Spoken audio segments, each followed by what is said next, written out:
მოგესალმებით მეგობრებო, ჩვენ ვიწყებთ დიდ გადაცემას. ბატონი ზურა ქადაგიძე, საქართველოს პარლამენტის წევრი, პარტია ხალხის ძალის წევრი არის პირველი სტუმარი, მეორე სტუმარი გოგა ხაინდრავა. მოგესალმებით ზურა. მოგესალმებით შალო, დიდი მადლობა, მივესალმები. ჩვენ ვილაპარაკოთ იმაზე, თუ რა არის თქვენი ოპოზიციური პარტიის დღის წესრიგი. თუმცა ეს საინფორმაციო საშუალებებიდან ვიცავთ, ბატონი ხუნდაძის, ბატონი მაჭარაშვილის გამოსვლებიდან. პირველი რაზეც მინდა გავამახვილო ყურადღება, ეს არის საყვედური, რომ გუნდის ძველი წევრები თითქოს აფსაიდში არიან და ეს უკვე ყოფილება დააფიქსირა პარტიის ლიდერმა, ერთ-ერთმა ლიდერმა ხუნდაძემ. რა შეგიძლია გითხრათ თქვენ? ხო არა, დამოკიდებულება ეს არის სამწუხაროდ რაღაცნაირად მოხდა ისე, რომ 2012 წლის შემდეგ გუნდი, რომელიც იყო რაღაცა მონოლითური და წლების განმავლობაში ვითარდებოდა და მოვიდა აქამდე, სამწუხაროდ ძალიან ბევრი ადამიანის რესურსი შეიძლება ითქვას, რომ უბრალოდ გაიფანტა. სამწუხაროა ეს რეალობა. თუმცა მეორე მომენტია, რომ შეიძლება ითქვას, რომ რაღაც პოლიტიკა, პროცესია, ვიღაცამ გამოავლინა თავი, ვიღაცამ ვერ გამოავლინა, მაგრამ აქ არის დამოკიდებულებაზე საუბარი, ხო? ცოტა ისეთი რეგიონებში განსაკუთრებით ჩანს ეს, იმიტომ რომ ჩვენ ახლა რეგიონული ტურნე გვაქვს. ჩვენ ფრაქციებს ხვდებით, მოგეხსენებათ 63 მუნიციპალიტეტში. ჩვენ პარტიას ფრაქციები აქვს და როდესაც ხვდებით ჩვენ ფრაქციებს, იქ ძალიან ბევრი საუბრობს ამაზე, რომ სამწუხაროდ გარკვეულ პროცესებს მიღმა დარჩა ძალიან ბევრი ადამიანი, რომელმაც 2012 წელს აი ამ თელ ამ პროცესებში მიიღო მონაწილეობა. ეს რეალობაა და აქედან გამომდინარე რაღაცნაირად ხალხის ძალა, ის ადამიანები, რომლებიც ძალიან სწორად მინდა ხაზი გაუსვა, რომ ბიძინა ივანიშვილთან ერთად დააფუძნეს ქართული ოცნება, მთელი ლიდერშიპი, სახელებით რო დავიწყოთ ბატონი სოზარ სუბარიდან დამთავრებული ბატონი დიმიტრი ხუნძაძემდე, გარკვეულად პასუხისმგებლობას გრძნობენ ამაზე და აქედან გამომდინარე რეგიონებშიც ამიტომ არის განსაკუთრებული მოლოდინი ხალხის ძალის მიმართ. მე სხვათა შორის ეს მესმის, იმიტომ რომ 2011 წელს ბიძინა ივანიშვილის მოსვლისთანავე შეუერთდი აქტიურად გუნდს, მაგრამ უნდა ითქვას, რომ ამიტომ მე არ მიზნელდება ამის თქმა, რომ არსებითი მნიშვნელობა ჩემი აზრით ნაშთი ძველი დიდებისათი, ასე ვთქვათ, ტრაბახს არ აქვს, იმიტომ ნებისმიერ პარტიას, ნებისმიერ ადამიანთა ჯგუფს უნდა ჰქონდეს პირველ რიგში დაწინაურების და კარიერული სვლის მექანიზმი, რომელიც არა წლების წინ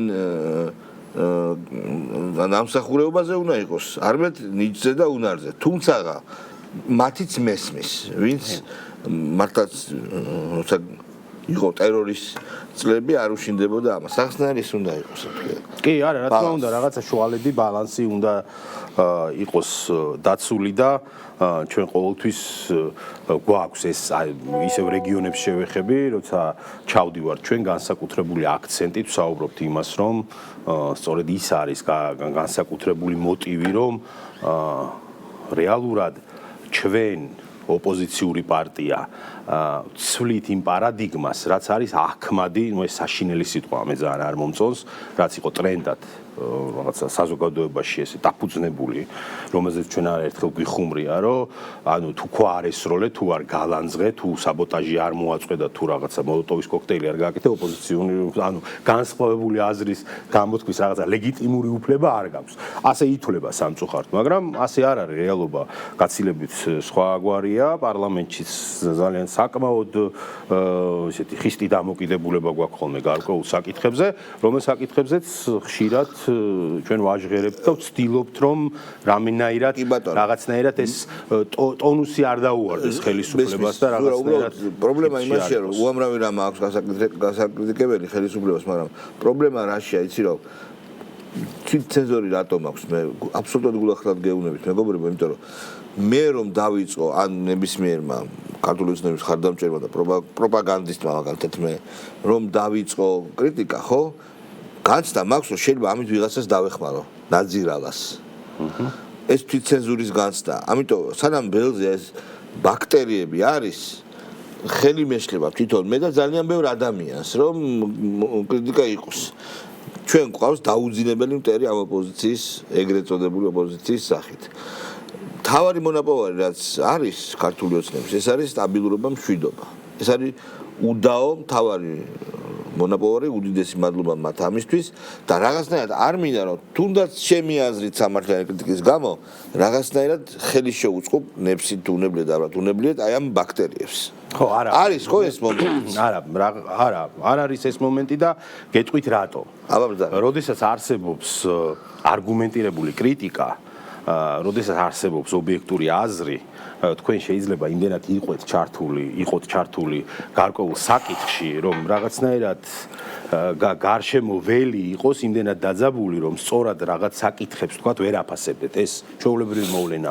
გამომდინარე დაძაბულობიდან, გამომდინარე ამ ტურბულენტობიდან, რასაც ჩვენ ხედავთ და რა წნეხშიც გადის სახელმწიფო. აქედან გამომდინარე შეიძლება იყოს თქვენი მხრიდან, როგორც ხელისუფლების მხრიდან, მოდუნება, რა დროსაც ზუსტად აქ არის საჭირო თუნდაც ის კეთილის სურველი მეგობარი, რომელიც გირჩევს კრიტიკულად მიგითითებს, რომ შეიძლება გზას იყო აცდენილი. აი, ხალხის აუცილებლად მინდა თქვა ეს, აი, წეგან ახსენეთ, შალვა თქვენ ეს მშვიდობის საკითხი და ის თემა, რომელიც აი 20-იანი წლები, რუსეთ-უკრაინის კონფლიქტის შემდეგ ძალიან მე ვიცი თქვენი განსაკუთრებული და დამოკიდებული, ძალიან ბევრი პარტია ამბობს ჯერ, რომ მოდი შევიკრიბოთ, დასხდებიან, იტყვიან რომ ჩვენ ჩამოვყალიბდით პარტიად და მოდი ხალხმა ახლა გვენდეთ, ჩვენ ვართ იმაზე უკეთესები, ვიდრე არსებული ხელისუფლება. და ხალხის ძალა არის ის ერთადერთი პრეცედენტი, რომელმაც ჯერ როგორც მოძრაობამ სხვათა შორის პოზიტივისთან ერთად და პოზიტივი მამაში ლომის წილი მიიღო. პარტიული მოძრაობა არ იყო, მაგრამ ჩვენ გქონდა ნათქვამი, რომ აუცილებლად გარკვეული პერიოდის შემდეგ დიდი ალბათობით შევქმნით პარტიას და დიახ, დღეს ჩვენი პარტიის ძალიან დიდი მონოპოლარია ის, რომ ხელისუფლება დავაჯერეთ, მაშინ, როდესაც იყო ძალიან დიდი გაურკვევლობა იდეაში და თვითონ ძალიან ბევრი ჩემი მეგობარი მეუბნებოდა, რომ რას აკეთებთ ხალხო, რაღაც დანაღმული ველი ხო არ არის, არა ვფეთქდეთ და ჩვენ პრინციპულად ვსაუბრობდით იმას, რომ არა აუცილებელია კულისებიდან საკითხების გამოტანა, ამით საზოგადოების ინფორმირება, რომ საზოგადოება მიცოდეს თუ რა სიბინძურეები იმალება კულისებში. და როდესაც აი ამის ის სწორი შეფასება დაინახა ხელისუფლებამ და ამ შემთხვევაში მმართველმა პარტიამ და ეს რაღაცნაირად ერთობლივი ძალისხმევით დაიწყო პროცესები, დღეს მივედით იქამდე, რომ როდესაც ჩვენ 3 წლის წინ, აი დაგვრცინოდნენ ხოლმე, რომ ვინ დაგელაპარაკება თქვენ რაღაცა იმაში მოყევით, ვაკუუმში ხართ, მოყოლილი, კედელთან ხართ. აი დღეს თავისუფლად შეუძლია სახელმწიფო მოხელეს, დღეს ბატონმა მამუკამ გააკეთა განცხადება ამაზე და პირდაპირ მიუთითოს ნებისმიერ ევროპულ თუ არაევროპულ ქვეყანას და ამის საშუალება კონდეს სახელმწიფოს, რომ წითელი ხაზები არ გადმოლახოთ.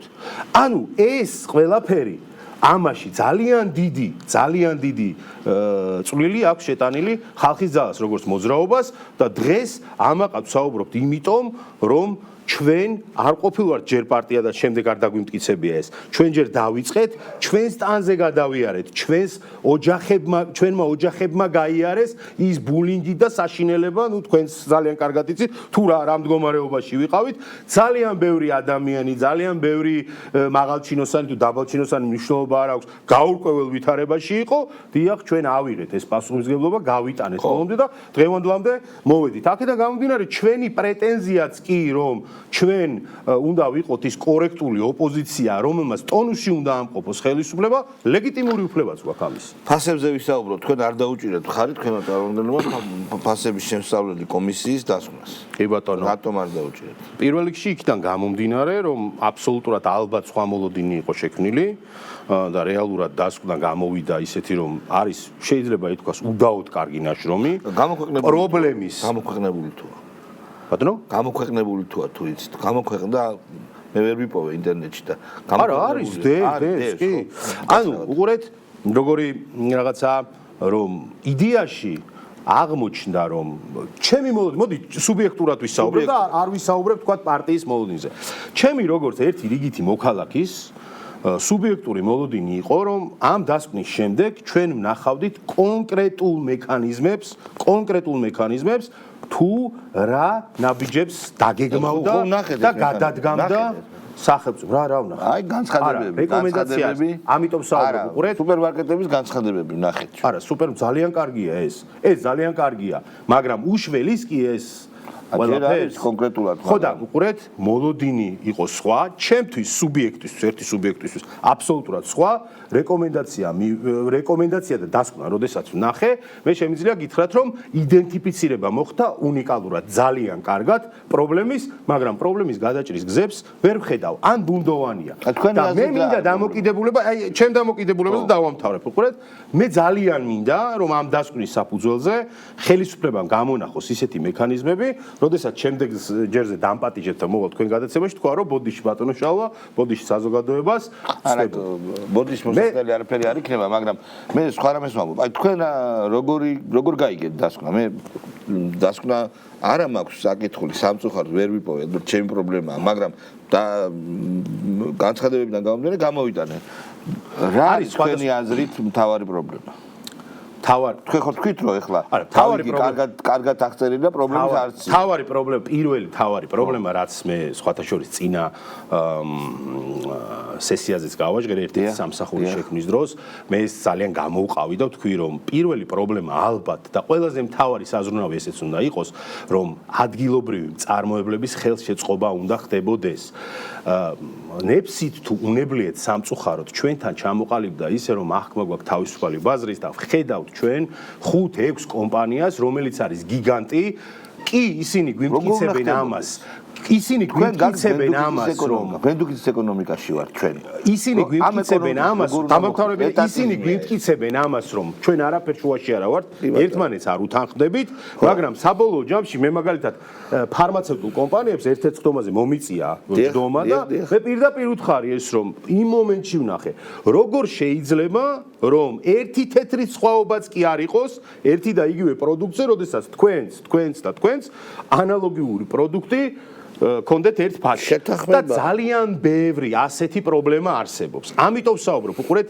დასკვნა თავისთავად ძალიან კარგი მოვლენაა, დასკვნა თავისთავად ძალიან კარგი ნაშრომია, მაგრამ ვამბობ, თუ ეს დასკვნა იმ ბერკეტებს შექმნის, რომელი ბერკეტების საფუძველზეც ეს მიზანს მიაღწევს, ეგრეთ წოდებული ფასების კორექტირება მოხდება, ამით და ხელისუფლება შექმნის ამ ბერკეტებს ეს იქნება ძალიან კარგი. ბატონო, ხელისუფლება ვერ შექმნის ამ ბერკეტებს, იმიტომ რომ მას მოუწევს მთელი ეკონომიკური, სააზროვნო თუ საკანონმდებლო ბაზისის შეცვლა.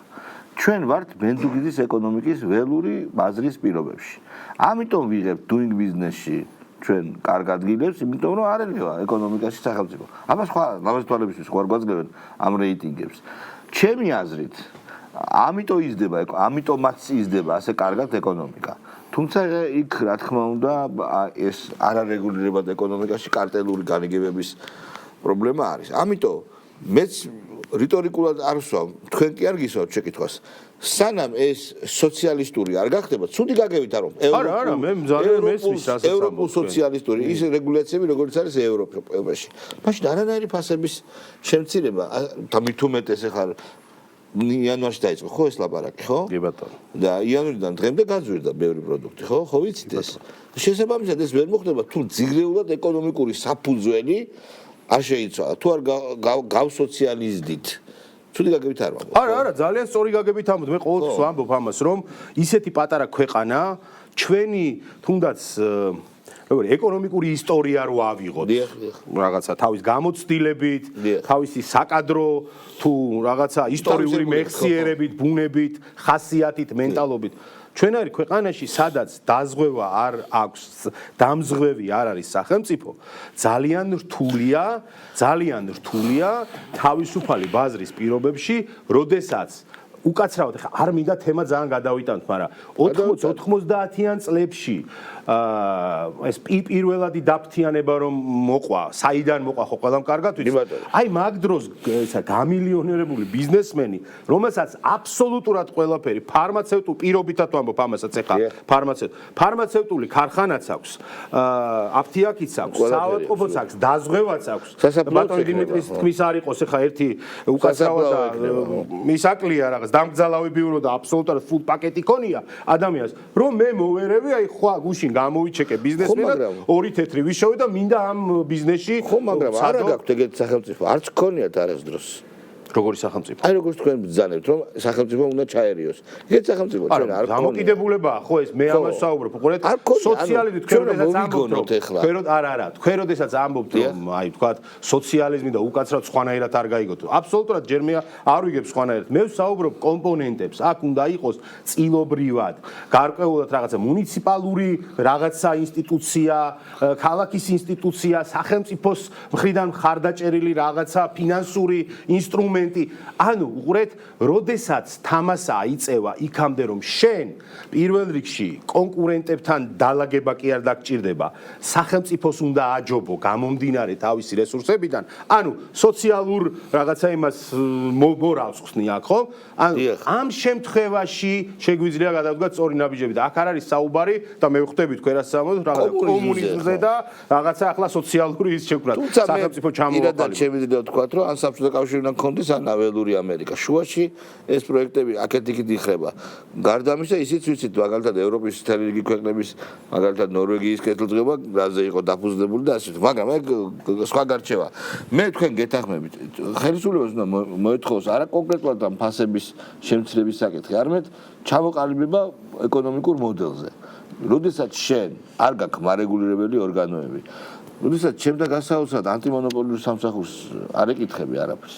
ფურცელზე გვაქვს. არა, არ მოსულა თომაზე იყო მოსულა. ო არა, მესმის. კი, არა, გეთანხმებით.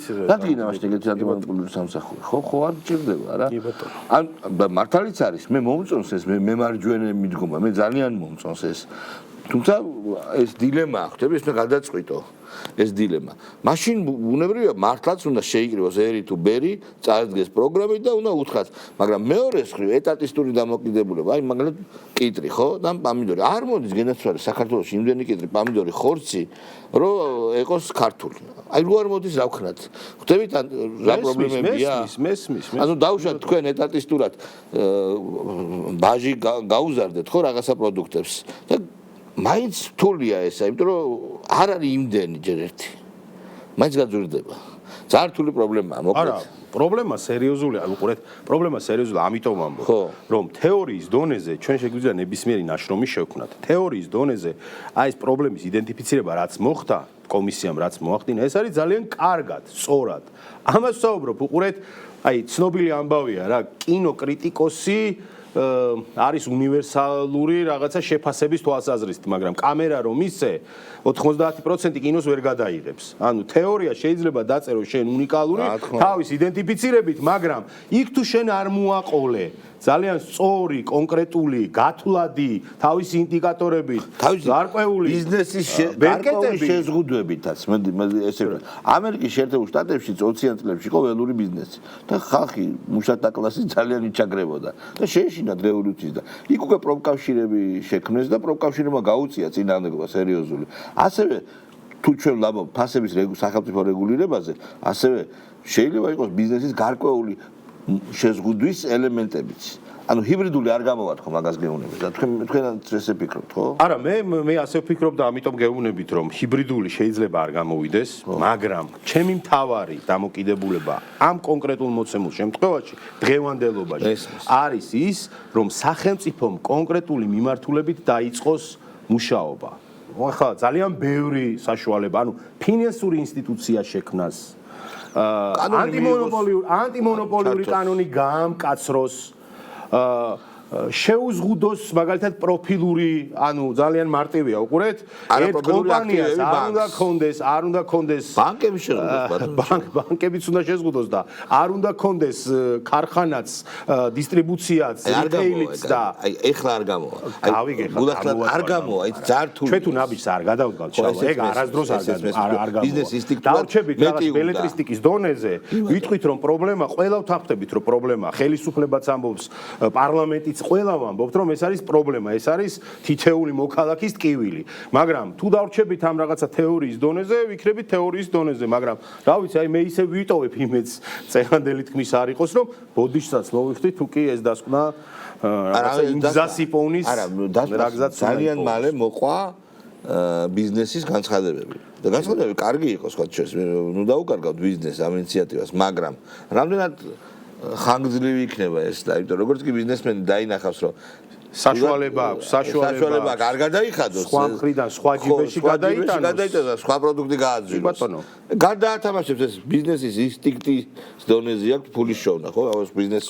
ამიტომ არის საჭირო, რომ თამასას, როდესაც უწეთებ ბიზნესმენსაც, ნებისმიერ მწარმოებელს და სახელმწიფო კომპონენტი აქვს ჩართული, აქედან გამომდინარე მას სწორება აქვს განსაკუთრებულ მოცემულ მომენტზე, რომ შენ უნდა გაჯობოს, შენთან უნდა შემოვიდეს კონკურენციაში. თქვენ განაცხადეთ, რომ არჩევნებში მიიღებთ მონაწილეობას ცალკე.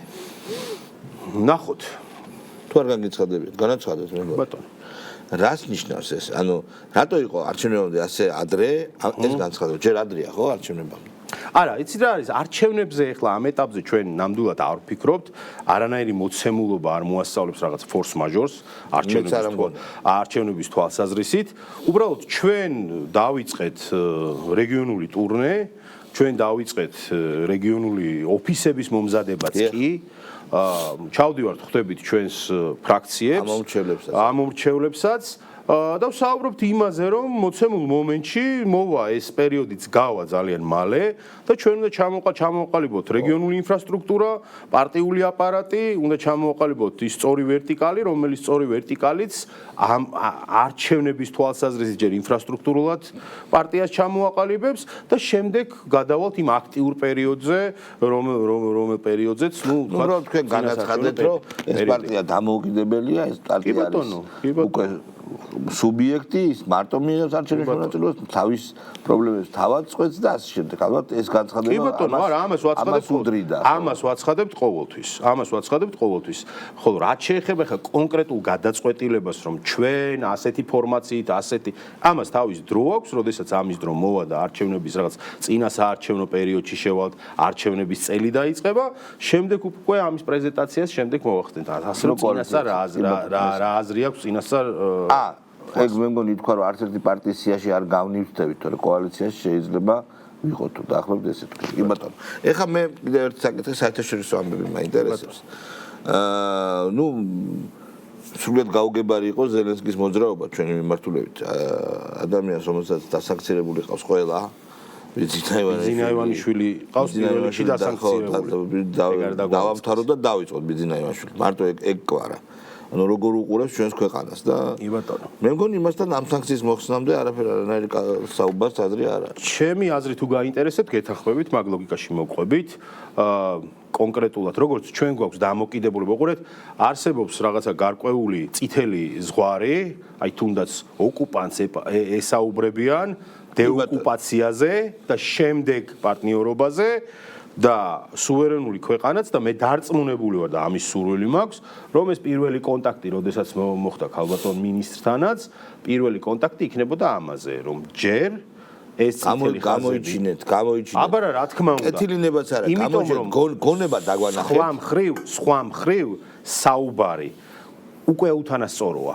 საუბარი დამოკიდებულებით იწყება, რომ რაღაცნაირად მე შენი დიდი ძმა ვარ, მე როცა მინდა დაგასანქცირებ, როდესაც მინდა ომში წასვლაზე მოგიწოდებ, როცა მინდა გეტყვი რომ მოდი აფხაზეთისკენ გაისერნე და ტანკები ამოქოქე და აი როცა რაღაცა პოლიტიკური კონიუნქტურა მოითხოვს, მე მოვალ ხელს ჩამოგართმევ, სურათს გადავიღებ და საერთაშორისო განცხადებასაც გავაკეთებ. ანუ აქედან გამომდინარე, ამიტომ ვსაუბრობ, რომ მე ამის იმედი მაქვს და დარწმუნებულიც ვარ, რომ ჩვენი პოლიტიკაც კი, რა თქმა უნდა, საგარეო პოლიტიკა განსაკუთრებულად ძალიან სწორი და ხისტია, რასაც დღევანდელი ხელისუფლება ატარებს და ესეც იქნება, რომ თუ გვინდა დაწყება, მაშინ გავათანაბროთ უფლებები, მაშინ პატივი ვცეთ ერთმანეთის სუბიექტური თვალსაზრისით, მოუხსნათ ყველანაირი ბარიერი ურთიერთობაში და შემდეგ შეგვიძლია ვისაუბროთ. კიდევ ერთი შეკითხვა, გერმანიის ელჩს რა უყოთ?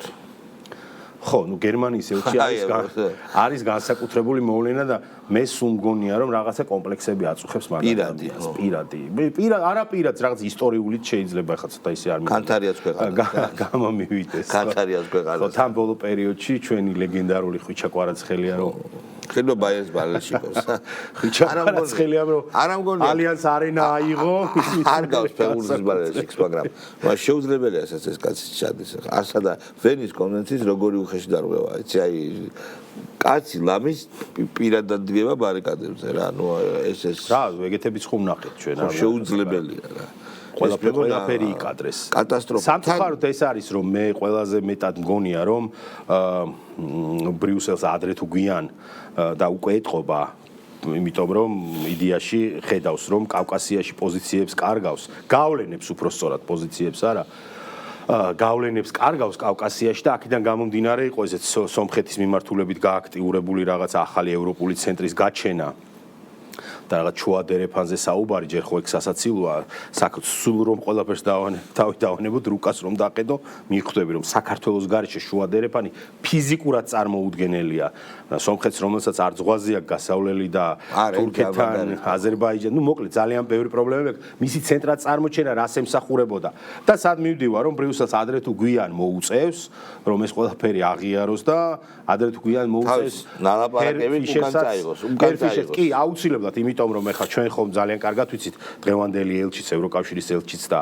გერმანიის ელჩიც როგორ ტანდემში მოქმედებენ და არც განსხვავდებიან 22 წლის განცხადებები და დღევანდელი განცხადებები რო აიღოთ უბრალოდ წინადადებები არის გადასროლი გადმოსროლი თორე ერთი და იგივეა რაღაცა შეწყვიტეს თქვათ რაღაც ომის რიტორიკაზე ეხლა გადმოერთნენ ადამიანის უფლებებზე შემდეგ რაღაცა გადაერთვებიან რაღაცა სიგიჟეზე კამიტზე და რაღაცა სასწაულებზე და ნუ ბოლოს ალბათ მივლენ იქამდე რომ ეს ყველაფერი უნდა შეწყვიტონ და დარწმუნებული ვარ რომ ძალიან მალე თვითონ ბრიუსელი მიხვდა იმას რომ ეხა შუა დერეფანი და ერთადერთი ენერგო და დამოუკიდებლობა რომ უნდა და რუსეთი არ ჭირდება ერთადერთი პარტნიორი რომელმაც შეიძლება პირდაპირ მიმწოდებელი გახდეს არის საქართველოს გარეშე ვერ ამოაგდებენ ამ პრობლემა ეგ თუ გაიგეს აზერბაიჯანს რატო ერჩია აზერბაიჯანმა უარი უთხრა პარლამენტს ყველანაირი კონტაქტებისგან და ესეც სიგიჟეა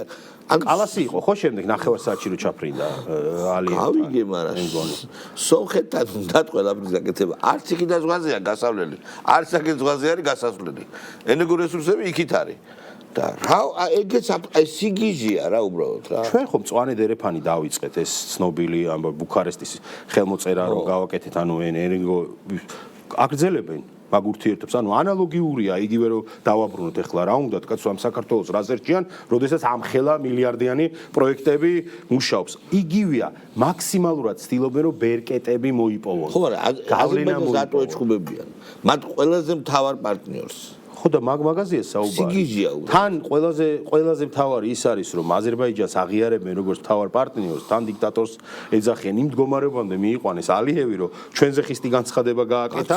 ნუ რაღაცა არა აუგზავნა თავის ხელისუფლების ყველა შტოს ევროპარლამენტთან ურთიერთობა. ხო, ნუ ეს დამოკიდებულება მათ აქვთ ეს და მეტი არიციან. იდეაში ჩვენ ხო ხედავთ ევროკავშირის ბრიუსელის რაღაცა ისტორიას რომ გადავხედოთ 10 წლებს, დეკადას რომ გადავყედოთ ახლა ბოლო პერიოდს, ჩვენ ნახავთ რომ მათ იციან მხოლოდ ხელის გადაგრეხვით ურთიერთობა. თუ კი რამეს დააშავებ, უცებ რეზოლუციას გამოგიცხობენ, აგერ სულ არ ვიცოდი თუმცა 14 რეზოლუცია მიიღეთო, ალიევი ეჩხუბებოდა მაგაზე, ანუ ანალოგიურ მდგომარეობაში არიან ისინიც. როგორც ჩვენ რაც ჩვენთან დამოკიდებულებაში ავლენდნენ. მათ არიციან სხვანაირად. ანუ როგორ არის იცით, ქმნიან გარკვეულ შეიძლება ითქვას რაღაცა ჰიბრიდულ ორგანიზმებს, აი ეს რაღაცა ასოცირების ტრიო, რაღაცის ტრიო და შემდეგ თუ კი თქვათ, აქ რაღაცა ნარატივს გაატარებენ, ამ ტრიოში უნდა იყოს ყველა ასეთი ნარატივი. არ გვინდა ბატონო, აგერ ამ ტრიოდან ერთი იმხელა უბედურებაშია ჩავარდნილი, რა ვიცი, საქართველოს არასდროს უსურებ ეგეთ მდგომარეობას და მოლდოვა გამოვიდა და მისიო, რა ქვია, თუ შეუერთდებითო რუმინეთსო, ეს უფრო მოკლე გზა იქნებაო, მისიო, რა ქვია, ევროკავშირში გაწევრიანების და არ გვინდა არც ერთი გზა ასეთი მეთოდებით რომ რამე კავშირში გავწერდიან. ესეთი გვინდა გავწერიან. ეგ კიდევ საკითხავია რას მოგიტანს ეკონომიკურად თუნდაც. ეგ დათვლილიც არის, გადათვლილიც არის. არ არის სახარბიელო.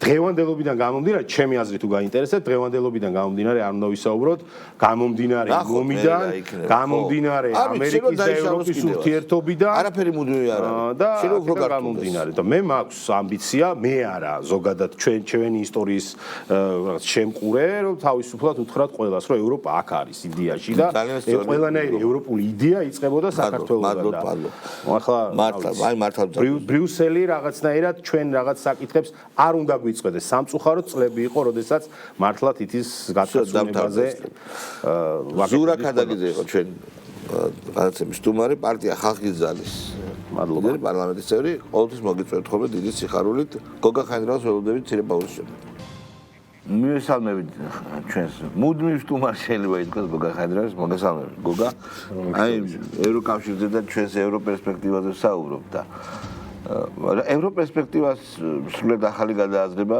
სჭირდება რაც უქნეს ასე მოკლე დროში რა ვიცი აი ატილამ რამდენ ხანში დააჩოქა და იავარქნა ევროპა რაღაც გარკვეული დროს დასჭირდა და აქ ეს ატილა არ ჩერდება რა მიდის და ევროპისგან ძალიან ცუდი დარჩენები თუ დარჩება აი მთელს ქვეყანაში არის მთელს კონტინენტზე არის პრობლემები რა იცი რა არის ერთ რამე შევერგეთ ახლა შენ მომავალზე ლაპარაკობ იქნება არა არის უკვე რეალურად გუშინ სპეციალურად უსმინე ეკონომიკური მდგომარეობა ევროკავშირის იყო ასე ვთქვათ დიდი მოხსენება კატასტროფა აბსოლუტური ის რის გულისთვისაც ვთქვათ მიისწრაფოდნენ იქ სხვადასხვა ქვეყნები რამაც განაპირობა ევროკავშირის შექმნა თავის დროზე იმ პოლონეთის და ნახშირის გაერთიანება იყო მე ევროპული კეთილდღეობის საბაბით იქნა გაერთიანებული ეს ქვეყნები არანაირი პოლიტიკური დატვირთვა ამას არ უნდა ქონოდა მაგრამ საბჭოთა კავშირად გადაიქცა ეს ფონ დერ ფაიზერი რო არის ეს სამარცხვინო ადამიანი გამოაცხადა რომ 2050 წლისთვისო 2050 წლისთვის აქვს პროგრამა რომ ეკონომიკურად ფერზე კარგად იქნებიან. ასე გესმის? ხო ეს ეგ უკვე ექსიბეცეც აღარ არის, აღარც ვიცი ამას რა დავარქვა რა, რაც ხდება. ეხლა იმას რო თავი დავანებოთ, რომ ფაშისტურ ორგანიზაციად გადაიქცა რა, იმიტომ რომ რასაც მარტაკოსი აკეთებს, რომელიც რუსული დაზვერვის ის დამსმენი იყო და ეს პირდაპირ ღიათ ამის დოკუმენტები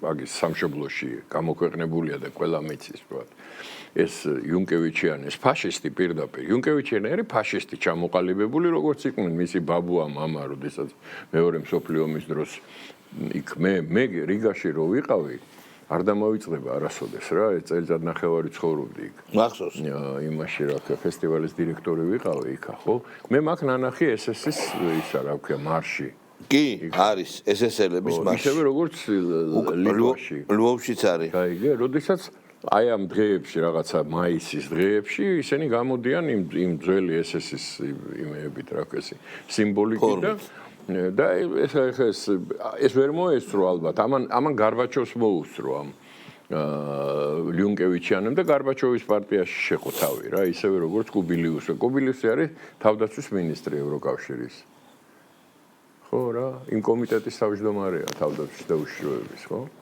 იქ არის აი ნუ ეხა გვარები აღარც მინდა და ყველამ კარგად იცის ეხა შენ წარმოიდგინეს ხაცკა იყო თუ ცხაცხა თუ ხაცკა ხაცკა ხო აქ რო ჩამოდიოდა და დემოკრატიაზე რო ყვიროდა და რო აპროტესტებდა ქართულ კანონებს ხო ესტონეთმა გუშინ წინ მიიღო კანონი იმის შესახებ რომ აგრძალეს მესამე ქვეყნის წარმომადგენლებმა რომ დააფინანსონ პოლიტიკური პარტიები საერთოდ ხო ეს იცი რომ ეს ცინიზმიც აღარ არის ეხა ეგ იცი რომ აი ეგ არის ფაშიზმი სხვა კი არაფერი შემდეგი მერე შემოდის გაზის კამერები და როგორ შემოდის ეგ ფიშერს უნდა ვკითხოთ იმიტომ რომ ბაბუამისი და მამამისი ამ იმისი რა ქვია გაზის კამერების ავტორი იყო ევროპაში ხო და ეს ეხლახან იყო 80 წლის წინ რა ხო მე ეს 10 წლის ვიყავი 10 წლის მერე დავიბადე ომი რომ დამთავრდა და მახსოვს ეხა ბაბუაჩემს 22 ჭრილობა ჰქონდა და ხვალ არის 9 მაისი ხვალ არის 9 მაისი როდესაც ქართული საზოგადოება პატივს მიაგებს 350,000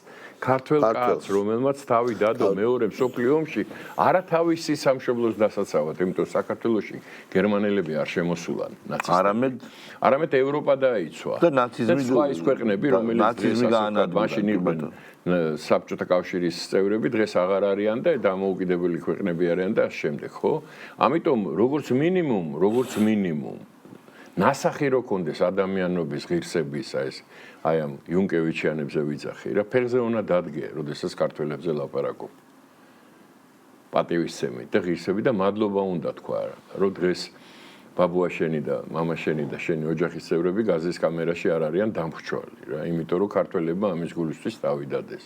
და ეს ვიგინდარები აქა ხო, ელჩათ რომ მოაქვს თავი ეს ფიშერი თუ ეს ხერჩინსკები და ესენი ხო? დღეს ძალიან კაი წერილი ქონდა ევროპის დღესთან დაკავშირებით იმას, რა ქვია, პაპუაშვილს, რომელმაც სწორად დაწერა, ევროპა ის არის, სადაც საქართველოა. ერთ-ერთი დამფუძნებელი აი ამ ასე ვთქვათ, ცნების, რასაც დღევანდელი ევროპა ქვია, არის საქართველო.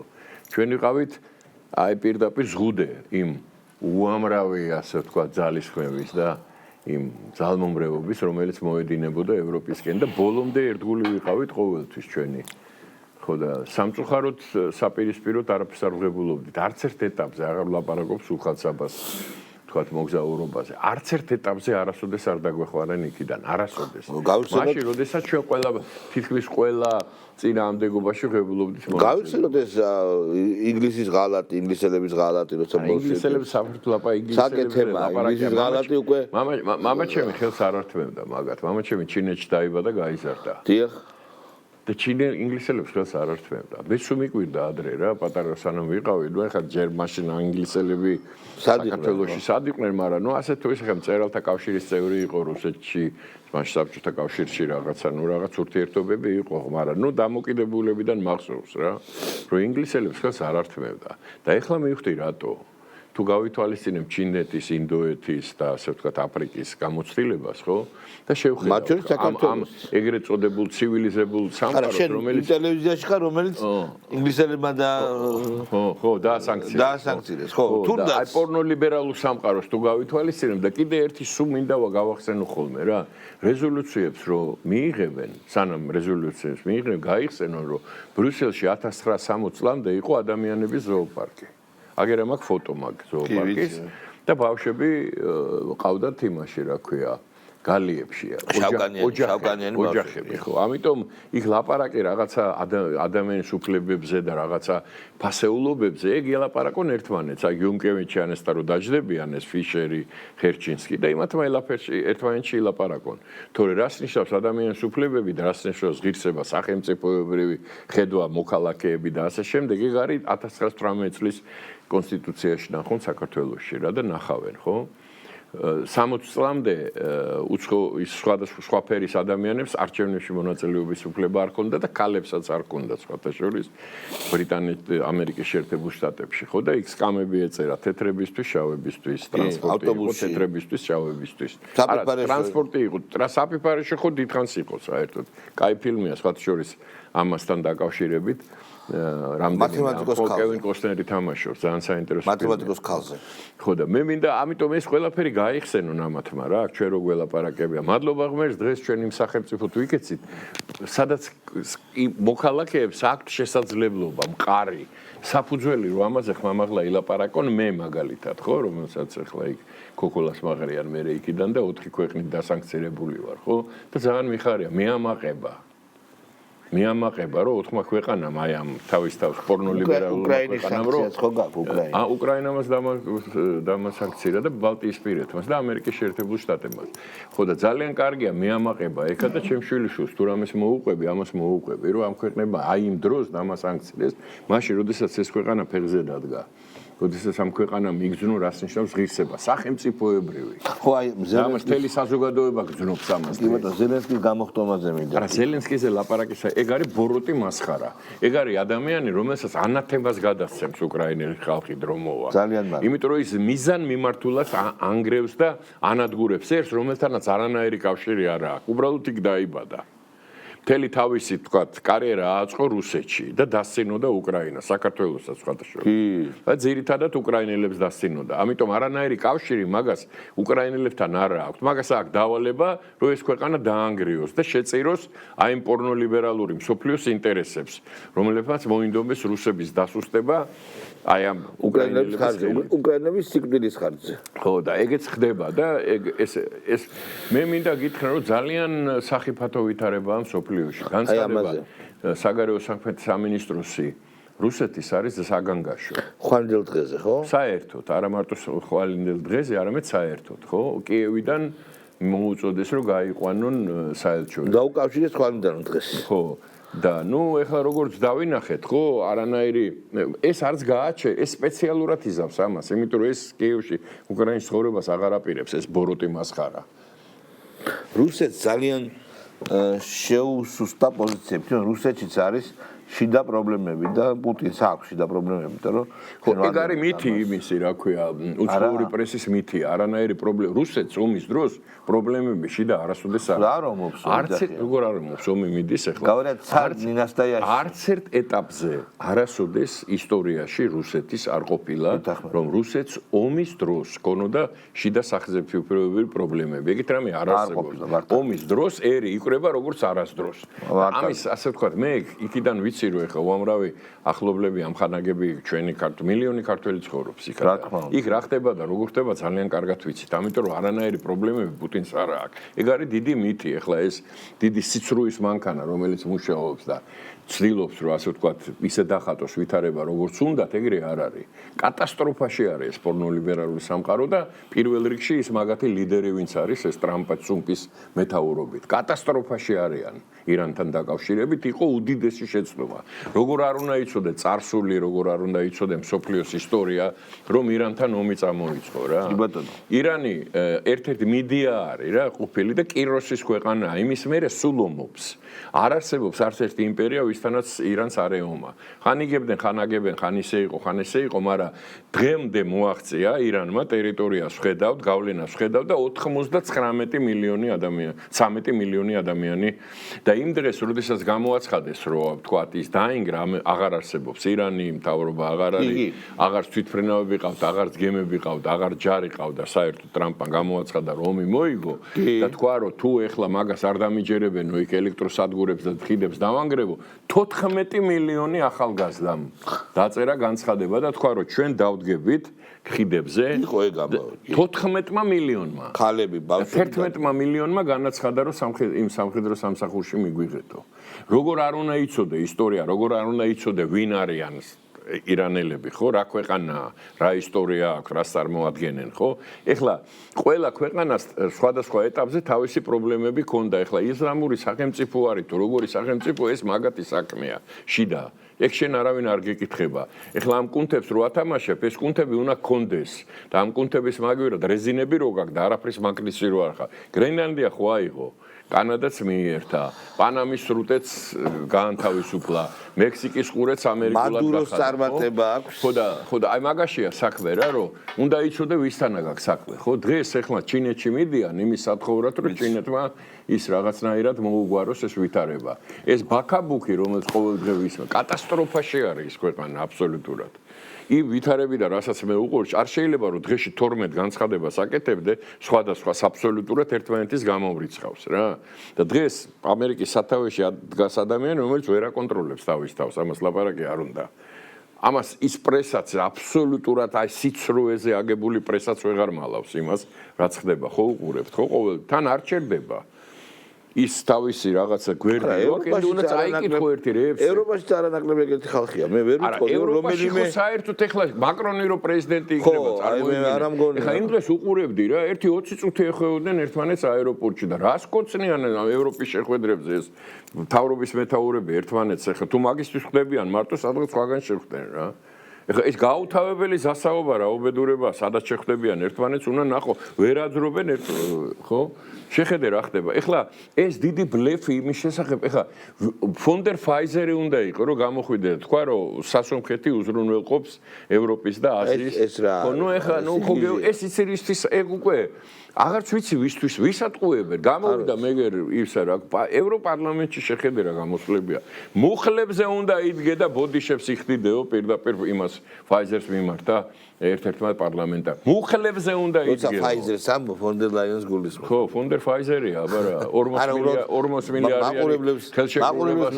ხო, 40 მილიარდიან ხელშეკრულებას მოაწერა ხელი და მაგისი აფთიაქარი ქმარი იმაში რა ქვია. ვაქცინის ერთ-ერთი ხაშურში იყო აფთიაქარი და იმის ფაიზერის ის გახდა დირექტორატის იფლობა იმაში რა ქვია ამ კორუფციაში ეს ორგანიზაცია აღარ არსებობს. ამიტომ ერთ-ერთი მთავარი რაც ჩვენმა კანონმდებლებმა უნდა გააკეთონ, ვისაც პატივს ვცემ ძალიან რა. და თანაც განსაკუთრებით ამ კანონმდებლობის თავმჯდომარეს, ხო, მართლა ძალიან დიდ პატივს ვცემ, იმიტომ რომ ვინდა გითხრა, რომ აი უკანასკნელ დროს რასაც უყურებ განცხადებები, გამოსვლები, ხო, შალვა პაპუაშვილის, აი მე ამაყება რა. მაგრამ ეს კონსტიტუციიდან ამოიღეთ ეს უბედურება, სად რომელ ჯოჯოხეთში მივდივართ რა, იქ ის ნატო აღარ არსებობს. პროცედურა უნდა. ხო და მაგას ვიზახეს პროცედურა განსახორციელებელია და უნდა დავამთავროთ ეს ამ იმაში ილუზიაში. აღარც არავინ არ თვითონაც ესმით ძალიან კარგად, ხო? კი, ამაზე არავინ დამთავრდა ეს თემა და ნატო აღარ არსებობს, რომელ ნატოში მივდივართ, არ არსებულ ორგანიზაციაში რატომ მივდივართ გაუგებარია, მაგრამ ნუ იმედია რომ არც მივდივართ ამის დროს მიდიან თვითონ არიციან. ესეთი დაპირისპირება, ეხლა ამას ეხლა ხო წარმოიდგენია, აი სულ უყურებ რა. ერთ-ერთი შენ არაერთხელ გვილაპარაკია აქ. ერთ-ერთი ყველაზე დიდი მხარდამჭერი ამ ქვეყანაში. ტრამპის ვიყავი მე ერთ-ერთი შენ მე და ყველანი ველოდებოდით რომ ეს კაცი იმიტომ რომ ის სიგიჟე ეხლა იმ ბაიდენმა საკუთარი ცოლის სახელი არ ახსოვდა. შეიძლება 10 წლის განმავლობაში ქვეყნის სათავეში იყვნენ ადამიანები, რომლებიც ამ ქვეყნად რეალურად არ არიან, სად არიან კაცმა არ იცის, ხო? იმან დაიწყო იმით რომ ვენესუელელ იმისი რა ქვია, ნობელის პრემიის ლაურეატს ნობელის პრემია ჩამოიყვანა და აიძულა რომ ეგეთი ხო, ნუ აჩუქებინა ნობელის პრემია. მე აწრებოდა ნობელის პრემიას. რო არ გაჭრა. ეხლა ომებზე გადავიდა. ეხლა კუბას ემუქრება, ხო? კი. მანამდე ვენესუელიდან ის კაცი მოიპარეს, რას ერჩოდნენ, რა უნდოდა და საერთოდ რა ხდება, ხო? აი რა ხდება, ხო? ჩვენ უბრალოდ მიგვაჩვიეს ამ აბსოლუტურ აბსურდს, ხო, პოლიტიკურ აბსურდს, რომელსაც ჩვენ უყურებთ. იმიტომ 30 წლის წინ, თქვა 40 წლის წინ ამას რო გადახედო, ეს რო შენთვის ვინმე ეთქვა რომ ეს იქნება ორველი, მაგასთან შედარებით ხო, აი მაგალითად როგორ დაემხო არავი მონარქიები როგორ დაემხო თვალის დახამხარებაში და ვერანაირ დაისვა. ამერიკული ბაზები პირიქით. იცი როგორი რამე არ, ეხლა იცი, აი ხო, ნუ რაღაცა ელემენტარული აზრი თავში ხო უნდა ერთადერთი ქვეყანა გაერთიანებული პრინც სალმანი, რომელიც მხარში ამოუდგა ამერიკის შეერთებულ შტატებს ირანთან ომში. შემდეგი პირველი ნაბიჯი რაც გადადგა, უთხრა უკანალზე მაკოცოსო იმ სალმანმაო. ამის არა და ძალიან მოსწონდა. არა და ერთადერთი ქვეყანა. ძალიან მოსწონდა. ერთადერთი. არც არავინ არ დაუდა, არც ნატოს არც ერთი წევრი არავინ არ დაუდა. სალმანს კითხა პირდაპირ, რომ შენი აზრით საუკეთესო პრეზიდენტი ვინ არისო? განამი არავა რომ ძალიან კარგად მახსოვს. ხო და ერთი რამე მინდა გითხრა, ამის შედეგად, ესე იგი დაკარგა ყველა შესაძლებლობა იმის ბაზების გამოყენება და მხარდაჭერა, ერთადერთი პარტნიორის მხარდაჭერა და აღარაფერს აღარ ვამბობ, რომ გადაუარა მთლიანად ევროპას, ეს გაუთავებელი ეს ისენი ხან იმ სანქციებს იმსახურებენ, იმსახურებს. ხო, იმიტომ რომ ევროპა იმსახურებს გოგა ეხლა მაგას როდის გახდა? მაგი არ არის ეს. ეს როდის გახდა ჩემთვის ნათელი, იცი? აი კატასტროფა რომელიც აი ამ ევროპას რასაც ეძახიან დღეს. აი ამ განადგურებული, გაუბერდორებული კიევიდან მატარებლით მოდიოდნენ მაკრონის, სტარმერი და ისა რა ქვია, მერცი და კოკაინს ყნოსავდნენ. კოკაინის ყნოსვას სადამდე მიყავს ადამიანი, მე ვიცი ძალიან კარგად, ახლობლები მყავს ამით გარდაცვლილი რა, კლასელები, ამხანაგები ჩემი იმ ეპოქის. მე ძალიან კარგად ვიცი რას უშვება. ესე იგი იქამდე თუ მივიდნენ ისინი რომ ერთად სამი კუპეში ყნოსავენ იმას რა ქვია, კოკაინს და არ ერიდებიან ამას. ხო და შედეგიც აი კოკაინ ნაყნოსი პოლიტიკაა დღეს იმაში და ბუნებრივია რომ აქედან გამომდინარე ყველაფერი დანარჩენი, რასაც ჩვენ ხედავთ, ხო? ეხლა რაც ეხლა მაკრონმა სასუნხეთში იკადრა, ჯერ იმ ქუჩაში რო დარბოდა ეხლა, პარიზში არ დარბის, აქ ირბინა 45 კაცი დაცვით ერევანში ირბინა. მერე იმღერეს ერთად იცეკვეს და დოლი დაუკრეს და მერე გიუმრიში წავიდა, ხო? ხო. და მერე იქამდე მივიდა რომ ერდოღანმა არ შეუშვა თურქეთის ტერიტორიაზე, ხო? აბა, რატომ შეუშვა? ოფიციალურად, ხო? ხო გეუბნებ, ეს არის უყველაბი ტაკი მასხარაობა, ეს არ არის პოლიტიკა. ეს იმას მაჩვენებელია რომ სიბეცეში არიან, ხო და აი ამ სიბეცის ფონზე, აბსოლუტური სიბეცის ფონზე, რომელსაც ჩვენ ახლა უყურებთ სოფლიოში და ამას უყურებთ. მე ხო არ ვიგონებ და შენ ხო არ იგონებ, ხო? ეს ყველაფერი აი ნებისმიერ ადამიანს შეუძლია შევიდეს აი ამ საიტებზე იმ საინფორმაციო წყარო და ნახოს ეს ყველაფერი, ხო? ეხა ოპოზიციაზე არ ვიცი შეიძლება თუ არა რამის ლაპარაკი. სად არის ოპოზიცია? ხო, არ არის. უბრალოდ ეს 26 მაისის თემა მაცინებს. 26 მაისს აპირებენ სასაცილო რა საპირე გვარამია მე ვამბობ რა ეხლა ჩემთვის მე მაგაც ეგ არის კოდის მეფერველეობის ფაბრიკა გაერთიანებული ერთად ეხლაც არის არა მაშინ ეს გაერთიანება ძალიან ტიპის ფაბრიკა კომუნისტების დროს უდიდესი იყო ხო და ეგენი ეხლა არა უდიდესი აღარ და ნარჩენები არის იმ კოდის მეფერველეობის ფაბრიკის ნარჩენები და ერთმანეთს ეძახიან ალიანს ხო ოღონდ მე ალიანსი მგონია ეგენი და რა ალიანს სამარცხინო მდგომარეობა შეხედე რა დღეში რისი გამკეთებლები არიან ეხლა გვარამიამ რა 26 მაისი უნდა მოაწყოს არ გადამრიოვანი ჩორგოლიაშვილმა რა ჩორგოლიაშვილი წერეთელი ერთად რო არიან ყველაზე მეტი ეგ მომწონს რა ხო გაიყარეს ეხლა და ამიტომ ნუ ეხლა ეგ სასაცილოა ეხლა თვითონაც ეხლა ეგ გამოვიდა ის შარვალ ჩახდილი და პირდაპირ თქვა ეთერში რა მდგომარეობაში არის არა დაუშვათ არა სირებით თავად სირები ვართ რო თქვა იცი ხო ვიცი რაც თქვა კაცო ყველაფერი ნათელია ეხლა რისი 26 მაისის ჩამტარებლები არიან ისი თავი აქვს საერთოდ ვის დაკარგვია რაც თავარია ის რო გამოაცხადეთ კარდაკარი კარგად უხალობ და სკამ და სკამი გააკეთეს აი ნუ ნახდათ რა ერთ-ერთი ხა თან ვიცნობ მაგათ ხო ყველას ვიცნობ შენც მე მოხარშული რისი მაკრისები არაფერს საერთოდ არაფერს ხო გასაგებია ხა ის ბელადე ვინც ყავდათ რა ვინც თავის დროზე ამ თავისი პირუტყული ასე ვთქვათ იმით ეგე რა ყავთ იმაში რა ქვია სანზონაში და იქიდან მიდის იქიდან ყველა ნეპაექრებიან იმას იქ წარმოიდგინე ის იქიდან პასუხობს ეხმალაღება და ნუ ეხა ეგ რეალობა ვითარება იცი რა არის პრობლემა სხვა რამეშია პრობლემა რომ ჩვენ ცხოვრობთ აბსოლუტურად გადაგვარებულ სამყაროსთან აგვაქვს დღეს ურთიერთობა იძულებული ვართ რაც უფრო ნაკლებად იქნება ის ურთიერთობა არანაირი პოლიტიკური ასე ვთქვათ იმისი რა ქვია სტრატეგიული ურთიერთობის აწყობა ამერიკის შეერთებულ შტატებთან ამ ვითარებაში უყოფი ქვეყანასთან არ ამგონია მე მგონია ერთადერთი მოთხოვნა მათი იქნება ის რომ გაუქმდეს კანონები ანტი-LGBT არა ეგ ეხლა ეგ ერთმანეთში ილაპარაკონ მათი მოთხოვნები ამან ეს კითხვის ნიშნულში აღარ დგება მე საერთოდ ვიძახი რომ დღეს იმ პორნოლიბერალურ სამყაროსთან რასაც ადრე ეს ევროატლანტიკური სივრცე ერქვა მაგათთან მაინც და მაინც ალაპარაკო და მაინც და მაინც ასე ვთქვათ იქ საფიქრალი როგორი ურთიერთობები გვექნება მე მგონი არ უნდა და ბოლო მაგაზე უნდა იდარდონ თვითონ კი ბატონო და ბოლო კითხვა კატეგორიულად არ მინდა ვინმე ჩემი მოსაზრება პატრიარქის არჩევნებზე რაიმე როგორ შეიძლება მზეწოდათ ჩათვალოთ ან რაიმე ცდილობა თუ ჩემი აზრი გამოვხატო მაგრამ ძალიან მომწონს საქართველოს ხელისუფლების ის ერთადერთი ქცევა რომელსაც ახორციელებს საქართველოს ხელისუფლების დაუდინებელ მტრებსაც კი არა აქვთ არანაირი სათქმელი რომ ჩვენ რაღაცა ხელისუფლება ჩვენი ერევა ამ პროცესში. ეხლა რა მინდა გითხრა იცი რომ პატრიარქის არჩევა ეს არის ერის საქმე. ეს არ არის მარტო 25 თუ 30 მღვდელთავრის საქმე. ეს არის ეროვნული მნიშვნელობის, სახელმწიფოებრივი ეროვნული მნიშვნელობის. ამასთან დაკავშირებით ქართულმა საზოგადოებამ თავის აზრი გამოთქვა პატრიარქის გასვენებაში. დაკრძალვაში კი ბატონო. ქართული საზოგადოება ცალმხრივად, ცალსახად აქვს გადაწყვეტილი ეს ამბავი. ეხლა იქ ის ვინ რას ფიქრობს? ბატონი ბერბიჭაშვილი. არა, ეგ არ მაინტერესებს ასე წელი. ასე შემდეგ, არავისთვის საინტერესო არა, იმიტომ ამ შემთხვევაში მთავარი არის მრევლი.